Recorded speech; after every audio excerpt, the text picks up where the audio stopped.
വിഴിഞ്ഞത്ത് ചന്ദ്രനടിയിലൂടെ ഏറിലോട്ട് നാട്ടുകാർ കയറ്റിവിട്ട രായു മുതലാളി പോണ പോക്കിൽ വിളിച്ച നിലവിളി ഒടുവിൽ ഉള്ളി കേട്ടിരിക്കുകയാണ്. അന്തമാതിരി നിലവിളിയാണ് ശൂന്യാകാശത്ത് നിന്ന് കേട്ടതെന്നാണ് അറിവ്. എൻ്റെ രക്ഷീരുള്ളി, എൻ്റെ രക്ഷീരുതാ യോമാരെന്നെ ഏറിക്കേറ്റി ഉള്ളി, വരൂ ഉള്ളി, എന്നെ എങ്ങനെയെങ്കിലും ഒന്ന് താഴെ ഇറക്കുള്ളി, വേറെ ആരും എന്നെ രക്ഷിക്കാനില്ല എന്ന ആ നിലവിളി കേട്ടിട്ടാണ് ഉള്ളി അത് കണ്ട് ആസ്വദിച്ച് ചിരിച്ചിരുന്നതിന് ശേഷം സഹായിക്കാൻ എന്ന വ്യാജേനെ പുറത്തു വന്നു മാധ്യമങ്ങളോട് ഒരു കിളി ഡയലോഗ് അടിച്ചത്.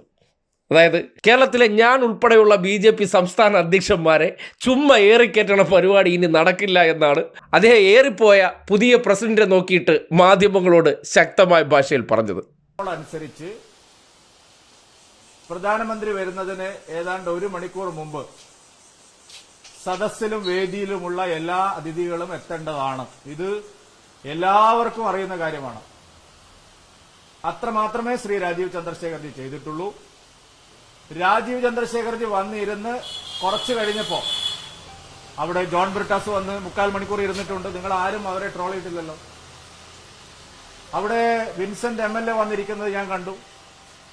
റഹീമും മേയറും 40 മിനിറ്റ് സ്റ്റേജിലിരുന്നു. അവർക്കൊന്നും നിങ്ങൾ പരാതിയില്ല. ആ പരിപാടി ഇവിടെ നടക്കില്ല.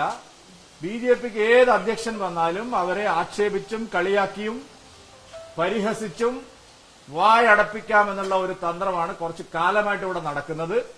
അത്തരം നീക്കങ്ങളെ ഞങ്ങൾ ഫലപ്രദമായി നേരിടും. അത്തരം ജനാധിപത്യ വിരുദ്ധമായിട്ടുള്ള സംസ്കാരത്തിന് നിരക്കാത്ത പ്രവൃത്തി ഏത് രാഷ്ട്രീയ പാർട്ടി ചെയ്താലും ഏത് മാധ്യമങ്ങൾ ചെയ്താലും അതിനെ നേരിടാനുള്ള ശേഷി കേരളത്തിലെ BJPക്കുണ്ട്. അത്തരം തറവേലകൾ കാണിക്കരുത് എന്നാണ് മിതമായ ഭാഷയിൽ പറയാനുള്ളത്.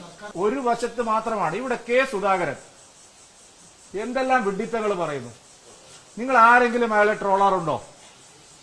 MV ഗോവിന്ദൻ പറയുന്ന വിഡ്ഢിത്തത്തിന് കൈയും കണക്കുമില്ല. നിങ്ങൾ ആരെങ്കിലും അവരെ ട്രോളാറുണ്ടോ? നിങ്ങൾ എന്തുകൊണ്ടാണ് BJPയെ മാത്രം ഒറ്റതിരിഞ്ഞ് ആക്രമിക്കുന്നത്? എല്ലാവർക്കും അറിയാം കേരളത്തിൽ BJP ശക്തമായിട്ട് മുന്നോട്ട് വരുന്നു. അപ്പോ അധ്യക്ഷനെ കുറച്ച് കളിയാക്കിയാൽ പ്രവർത്തകരുടെ ആത്മവീര്യം തകരും. ഇതല്ലേ നിങ്ങൾ ഉദ്ദേശിക്കുന്നത്?